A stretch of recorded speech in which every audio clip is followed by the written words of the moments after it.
जो आपका महाराष्ट्र को लेकर जो टिप्पणी का संजय राउत का जो स्टेटमेंट आया है क्या कहेंगे?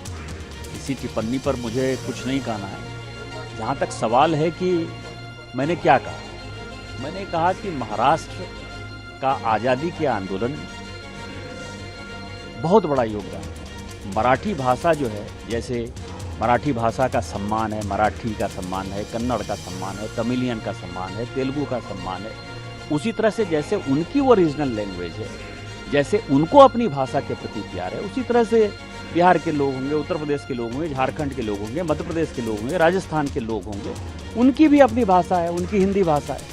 तो किसी भाषा के आधार पर यदि ये लुम्पेन एलिमेंट ठाकरे परिवार जो है यदि मारपीट करता है तो हमारे बर्दाश्त के बाहर है। दूसरी बात मैंने कही जिसको कि बड़ा तोड़ मरोड़ कर पेश किया गया कि महाराष्ट्र का इस देश की इकोनॉमी में बड़ा योगदान है, उससे कोई डिनाई नहीं करता। हमारी बातों को जो है गलत ढंग से लोगों ने समझा, लेकिन हम ये कह रहे हैं कि मुंबई जो है या महाराष्ट्र जो टैक्स पे करता है, उस टैक्स पेयर के मनी में हमारा भी योगदान है।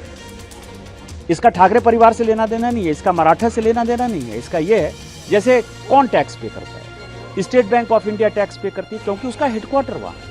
तो स्टेट बैंक ऑफ इंडिया में जहाँ मैं सिक्किम में खड़ा हूँ तो सिक्किम के लोग भी तो स्टेट बैंक ऑफ इंडिया में पैसा देते हैं, इनका पैसा भी तो वहाँ जमा है, लेकिन उसका टैक्स का पैसा यदि मिलता है तो वो महाराष्ट्र के खाते में जाता है। LIC है, इतनी बड़ी इंश्योरेंस एजेंसी है, उसका हेडक्वार्टर कहाँ है?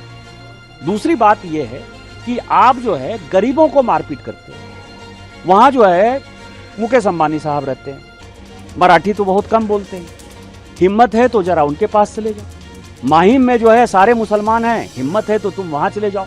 स्टेट बैंक ऑफ इंडिया का चेयरमैन मराठी नहीं बोलता है, वो तो आंध्र का है, तेलुगु बोलता है बेचारा, आप उसको जरा मारपीट करके देखो। LIC का जो चेयरमैन है वो नॉर्थ ईस्ट का है, भानु जरा उसको जरा मारपीट करके देखो। मेरा ये कहना है कि जो गरीब आदमी है, जो कमाने खाने गया है और जिसका कि महाराष्ट्र के इकोनॉमी में योगदान है, जितने बड़े इंडस्ट्री है, यदि टाटा हुआ तो टाटा बिहार में ही सबसे पहले इंडस्ट्री लगाए। यही तो मैंने कहा, इसमें कौन सी बड़ी बात करी। और मेरा ये मानना है यदि इस तरह के, और मैं अपनी बात नहीं करता, कारण मैं सांसद हूं, मुझे पता है कि मुझे क्या काम करना है, लेकिन यदि आप ठाकरे परिवार, राज ठाकरे और उद्धव ठाकरे को यदि लगता है कि डरा के धमका के राजस्थानी को, मध्य प्रदेश के लोगों को, उड़ीसा के लोगों के, बंगाल के लोगों को, पहले तमिलनाडु के खिलाफ आपको पता है कि माहौल बनाया, गुजरात के लोगों के खिलाफ माहौल बनाया, यदि ये माहौल बनाकर यदि आप राजनीति करना चाहोगे तो राजनीति नहीं होगी। और जब आप इन राज्यों में जाओगे, चाहे आप तमिलनाडु में जाओगे, चाहे आप केरल में जाओगे, चाहे आप कर्नाटक में जाओगे, तो वो सब भी जो है आपको पटक पटक के मारेंगे। मैंने ये बात कही और मैं अपनी बात फिर से दोहरा रहा हूँ।